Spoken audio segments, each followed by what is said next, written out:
Let me tell you a story of when I was younger. I grew up in a pretty much strict conservative family. Expressing your thoughts and feelings was only promoted to an extent with the boundaries of their rules. It wasn't like it was not allowed at all, however, not too much. Something like, we don't go there. It's time to stop now. You're getting way ahead of your thoughts now. Full stop. It is how it is, no questions.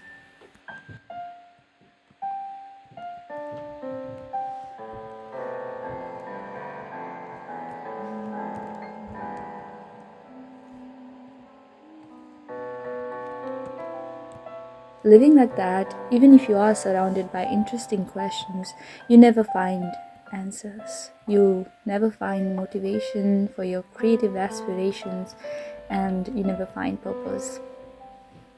I used to see various colors, but I was forced to be in the dark shadow of patriarchal boundaries. I saw drag, but within the entertainment of cisgender men doing comedy, mocking women for existing and surviving their said roles, and resisting their protectiveness of patriarchal structure and hierarchy. Drag is called a performance, and I grew up performing in every aspect of my life. I mean, we all do to an extent, but I did in a literal aspect, every literal aspect, from waking up to going back to sleep. And most days, at least for me, I even performed in my dreams with the varieties of dreamscapes. When I was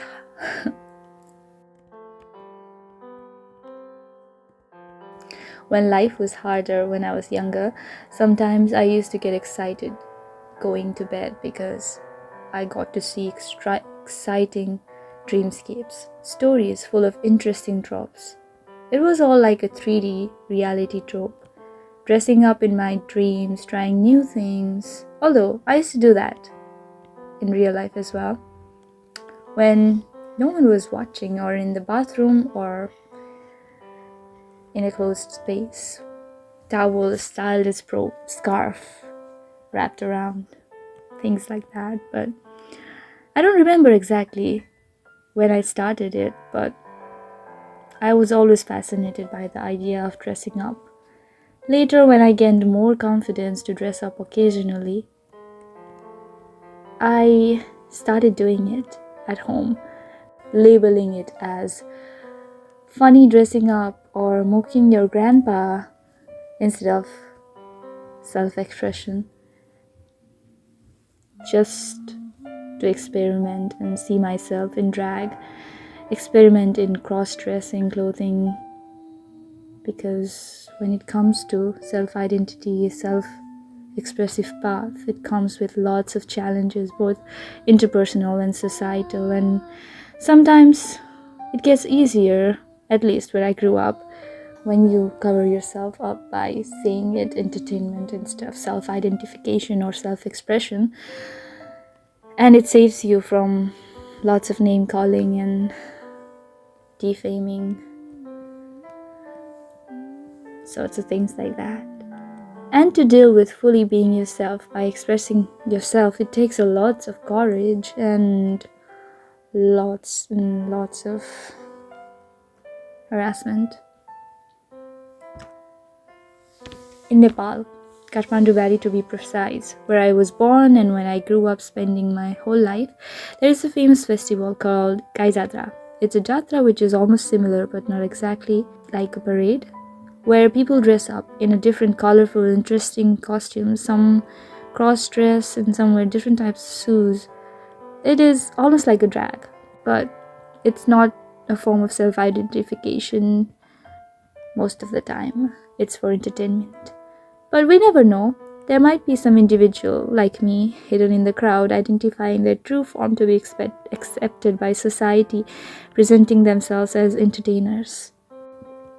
So I was fascinated by that festival and maybe subconsciously inspired by it. I loved dressing up. You might not like it, but this is me. You might not find it very pleasing, but these are my colors, my rainbow. You might not be pleased in your dull, black and white, small little world, because I understand those blinding lights blind you, but I know you, and you are much, much better than that.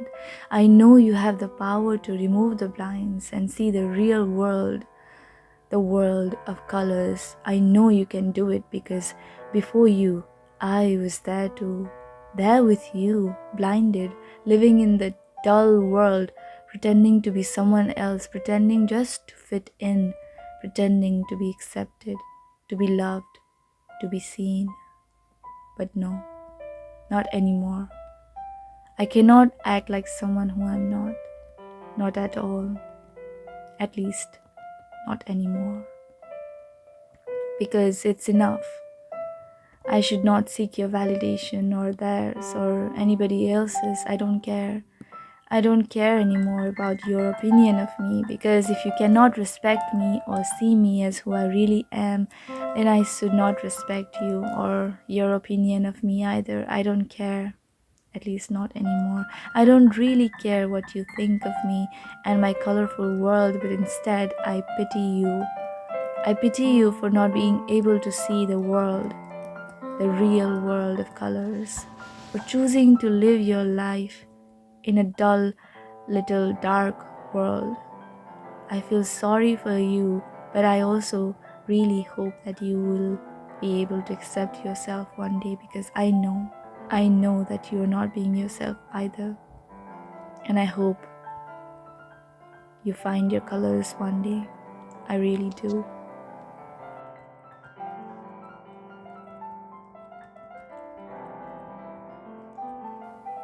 Divine masculinity, femininity, cross-dressing, form of self-expression, self-identification. I want to be feminine in a masculine way and feminine in a feminine way, and both. I want to be all of them at once, or nothing at all even. A bit of what I feel at the most. I want to be in my most pure form. I want to show people me, a real me in my identity. And no, it's not a phase. And no, it's not a confusion. It's me, it's fluid. It's my identity, a tinge of things here and there. I am fluid when I'm not expressing. I'm fluid when I'm expressing certain ways. I am always fluid. Fluid like a river, or like the waves of the ocean, moving here and there, every place I could think of. I am divine, masculine and feminine. I'm infinite mix of both, and I'm none as well. You know, it's complicated because you think it in black and white, while I'm a blue river, white waves of ocean, and I am a rainbow you rarely see in the sky. I'm everywhere but nowhere as well. I am fluid, I'm everywhere. You just have to see it with your eyes open in the colorful world and remove your black and white lens and put on your most colored eyes. And you'll find me right in front of your eyes, or hidden in some corner, or walking down some alleyways. You will spot me. You will find me, sometimes even within you. I am fluid and I'm everywhere.